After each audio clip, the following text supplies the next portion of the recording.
If you watch YouTubers such as joshdub or mully, then you most likely know who Reekid is. And so today I sat down with Reekid to find out more about why he started playing VR, how he met joshdub, and so much more. And also, at 50,000 subscribers, I'm posting a J-Man Curly interview, which I know a lot of you want. Hit the subscribe button. We are getting really, really close. But anyway, enjoy the video. How did you find out about VR? Like, what was your first kind of VR experience, I guess? My dad is a very like builder type person, I guess. He did architecture work for someone, and he bought a VR headset to essentially, like, you could put like a SketchUp fab or a CAD fab into this program called Iris VR, and just walk through the building. That was kind of my first interaction with VR, was my dad just buying a HTC Vive to test that out, and then I got access to all the cool games at the time, like Hover Junkers was a big one. I remember I played a lot of that. Then Onward came out, then Climby came out, and then a lot of other really good games kept coming out. I had a really early access to VR. I had the original HTC Vive. What were like some of your favorite games at the time of playing that though? When I first got it, fuck, that's a really good one. The first thing that can come to mind was I beat Job Simulator like 4 or 5 times over. That was great. What else? There was a really popular VR game, one of my first like, I guess, pertinent examples of constantly playing VR was a Township Tale, but that happened even a while bit after. Did you have like a favorite one out of all of them, or? Old School Rec Room was insane before it got overrun by Quest 12-year-olds. Quest children. I would have been like one of the first instances of a Quest child, except I had a HTC Vive, but I played a dick ton of Rec Room. Rec Room was always solid. And then they decided, hey, we're gonna go full VR Roblox, and yeah, and then it went downhill. That's the proof that Australians make good concepts. That was made by an Australian guy. Australians are just better in every way. Yeah, especially Australian women. Before the persona Reekid came on, did you have any like prior YouTube channels that you would upload onto? Actually no. I did when I was really young. I posted a lot of shit from like PlayStation 4 Share Factory onto a account, but that's all deleted, so I can't see that. It's funny. I actually wanted to be a YouTuber when I was super young, like probably 5, 6, and then it wore off on me, and then I got really lucky with the VR stuff, and now here I am, full-time YouTuber. Okay, this is probably, you've answered this question a million times. I know this because I've done my research. But for the people who don't know, how did you initially get into the YouTube scene? Back when lockdown, it would have just been right before lockdown, there was a YouTuber that I watched quite a bit of. He was a really small underground YouTuber. His name's joshdub. At the time, he had like less than 100k subs. I was a big fan of him. And one day after I get, I put my, what is it, my virtual reality setup in like a granny flat is what it's called. Because where I lived, there was a granny flat, I had moved all my shit into it so my parents wouldn't hear me. Saw that my favorite YouTuber, joshdub, was playing Climby through Discord Rich Presence back when that was first getting added. So I sprinted across the yard to my computer, put my headset on, and screamed my lungs out, and became fucking popular overnight through TikTok clips of me screaming. Josh and Mully asked me to hang out with them and make videos. We made videos together quite a bit. Well, not, I wouldn't say together, I didn't have my own channel at this time, I was only streaming. I was a bit worried about putting my face and stuff out there. I'm a really private person. After I got a bit more comfortable with streaming, I was like, fuck it, I'm gonna start YouTube. Then my house burnt down, and that kind of threw a wrench in the whole plan. If you want to also, do you want to explain what happened that involved the house burning down in the first place? Oh yeah, dude, that's fine. So 2020 hits, like New Year's Eve 2020, before pandemics, before even was a thing. You might gonna want to have to censor that word, considering that's like an instant demonetize on YouTube these days, right? No, my career! Sorry. Real. This literally New Year's Eve, I was at my grandparents', I got a call, and it was my grandmother saying, lol, your house burnt down, lol. Then a month later, I come home, I help people just in my community with however I can, and my friend, my good, fucking, amazing, awesome, sexy, incredibly handsome, tall Mordhau player friend, Osha, decided he would make me a GoFundMe, even though I said I probably didn't need one.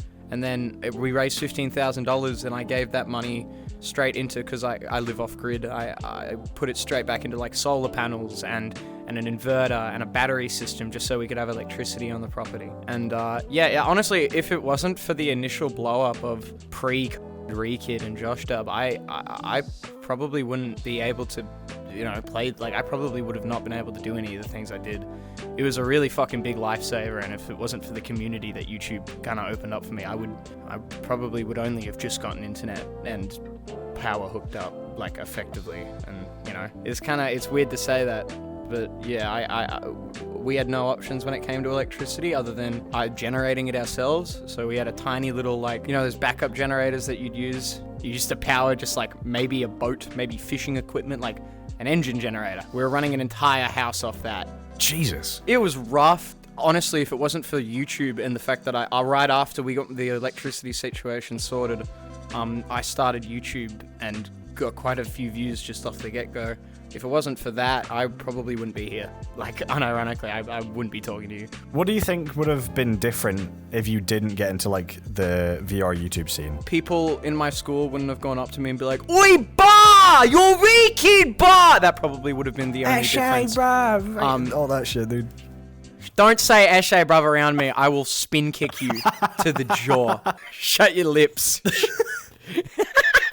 But yeah, no, honestly, I don't know. I've always been like a goofy, loud, little goofy man. Mm-hmm. So if Reekid didn't really pop off, I probably would have made Antointh my second channel still, because that's always been something I wanted to do. Yeah. Which is, if you guys haven't checked out my second channel, please, link on screen. Yeah, fuck you. Now you have to include that.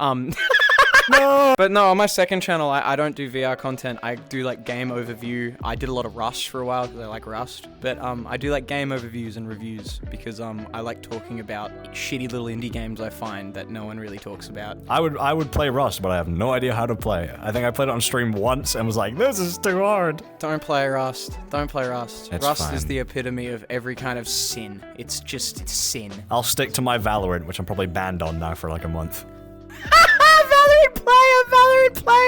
Valorant player! Hey. Yeah, that's right. That's right. You thought? I hate you. Yeah. Okay, Reekid, okay. Obviously, you've filmed like a gazillion videos with like TheBoys. You've done stuff on your own channel. What do you think has been like your favorite video to record with like joshdub and all that? Oh, favorite to record with them? Fuck, dude. That's a good one.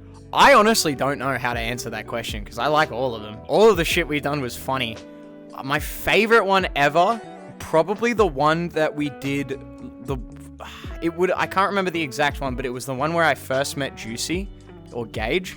That was so funny, and I got along with him so well. It was ethereal, bro. It was so, I remember taking my headset off, and my cheeks were sore from smiling. Like, it was ridiculous. That was that was how funny it was, yeah. It would have been one of the no swear ones, as much as that was like such a painful meme for a while. A lot of the stuff we recorded with those characters was unhinged and just downright absurd. So you said your favorite moment with recording with like TheBoys and stuff. Do you have a favorite moment on your own channel? It's so hard. My mind just goes blank when I think of videos because I've made so many videos and people will quote me on shit that I forgot I've said. I don't even know where to start, man. Favorite moment on my channel probably was like one of the first ever... When I played Hot Dogs, Horseshoes, and Hand Grenades for the first time, that's what I'm trying to say. I played that game for the first time on my channel, and people thought I was messing with them. Like, I made a video, an Australian tries to use guns. I knew nothing about firearms. I knew, like, what I know from games.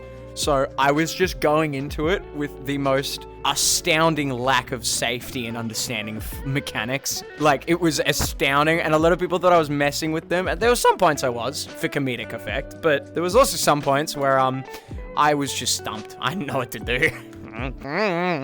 I'm terrible with guns as well. I have no idea. I know the very basics, and that's because of Ghost of Tabor. Oh, dude, I play a lot of Tarkov, so Ghost of Tabor. Bro, we'll have to run up some raids sometime, man. I'm down. Dude, bro, give me a deagle with a fucking canted grip and it's just over for anyone. I found a deagle one time in that game and I just started taking people's heads off indiscriminately. It was great. The deagle in that game is literally a pocket rocket. It's so good. My index controllers, at least, it's like I have broken them so many times that the trigger now just doesn't work. So I can't shoot my guns. What do you think is like the worst break you've had on an index controller so far? Oh, there's literally a video on my channel where I smacked my hand into a wall. Just to give you an idea, right, of how bad it is. I literally smashed a fucking Vive controller through a fire-rated window. Jesus. Hand through the window, and I'm literally, this is the same controller, and it works fine. Vive ones are built to last. Index controllers are made of wood glue and dreams, bro. It's ridiculous. Stuck together with those, like, the glue you get in, like, primary school. Yeah, fucking Elmer's clear fade glue. Like, We call them Prit sticks. Prick sticks. Prit. P-R-I-T-T. I don't know why they're called that. Prit. I think prick. No, we call them that, but, like, I don't know why they're called Prit sticks. Watch it be horribly racist. Didn't the UK invent the name of the thing on top of the Hershey's wrapper? I don't even know what that is, but okay. Oh, Google what the little tag on top of a Hershey's Kiss is called right now. You'll be shocked. That parchment paper strip is called a plume. No way! I feel like I'm going insane. No, they would name something really bad. I don't believe it. They all just say plume. Oh, wait! Now I see it! He's found it! I am not saying that out loud. I do not want my career going out the window. Some random dude in a Rainbow Six lobby told me that, and it's stuck with me ever since. So, you've been through this entire, you went from just some Australian kid playing VR to that Australian kid that everybody knows. What are your plans now? Pick up hot goth bitches. What are my plans? Fuck, this is a good... Well, but yeah, I'm 18 next year, so there's a high chance I completely change the content I do. I don't know if I will, though. I really like Cold Ones, that podcast, those guys. I'm a big fan of I've been a big fan of Max and Chad since I was young. Start a podcast and do unhinged things with a producer. That producer probably being my dad, because he loves all those like electronics and stuff. He'd probably rig up me something crazy. No, but if you do a podcast, bro, you gotta get me on an episode, man. Hell yeah, I'll fly you down here. It's a business expense. I can claim it on tax. Fun fact, I've never been outside of Europe. European! VR stuff is fun, but there's not enough new stuff coming out in the VR market that people are gravitating towards, and like, it really shows when one of the most popular series on my channel has been a game that came out right when VR first came out. Okay, so, final question, because this has gone on so long. Out of, like, any person in the VR community would you like to see be on my little interview show? I'd love to see joshdub on this type. That'd be funny. Hey guys, people who watch this video, there'll be a comment on joshdub's recent video, and it'll be my comment. Like it and respond to it. Let's make it the top comment. Suppose that is it. Do you want to say anything to the people before we leave? Follow my main and second channel and subscribe to me on Reekid and Anton because I like posting. And intrude a video on the second channel soon. Yeah, I'm editing a video on my second channel.